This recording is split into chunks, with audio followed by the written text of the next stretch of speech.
One morning, I woke up early to check on the flowers in the garden, something I always loved to do. As I stepped outside, I saw Alice. We exchanged greetings, but her next words sent a shock through me.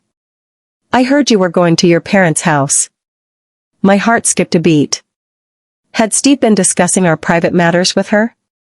I murmured to myself in disbelief. "Oh, yes," I responded cautiously. "But how did you know about that?" Alice's face changed instantly, as if she had said something she wasn't supposed to. Her hesitation spoke volumes. We locked eyes for several seconds, yet no answer came from her lips. After a long pause, she finally muttered, "I'm sure Steve must have told me." How far had they gone that Steve now confided in her about our plans? Was she the reason Steve refused to visit my parents with me this time? What was really going on in my home? These questions hit my heart like a log of wood. Determined to get answers, I went back inside to confront Steve. He was sitting at the dining table when I asked him directly, "Did you tell Alice about my trip to my parents?"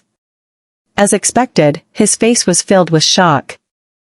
"Who told you that?" he asked, his voice uneasy. "I didn't know when I screamed, answer me." It was as if I had lost control of myself. But my outburst only gave him an opportunity to dodge the question. "Are you screaming at me now?" he asked, his tone cold. Without another word, he stood up and walked out on me, leaving my question hanging in the air. That night was the coldest we had ever had since we got married. We didn't speak, we didn't share dinner.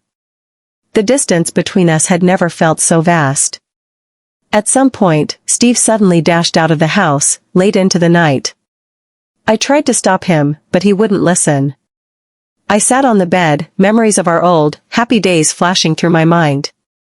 What had I done wrong? What had changed?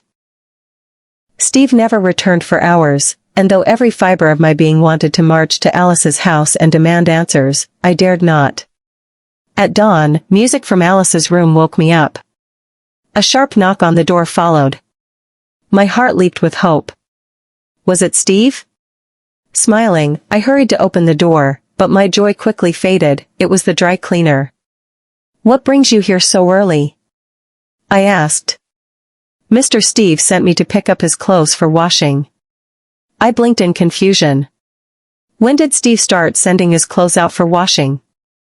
I asked, more to myself than to the dry cleaner.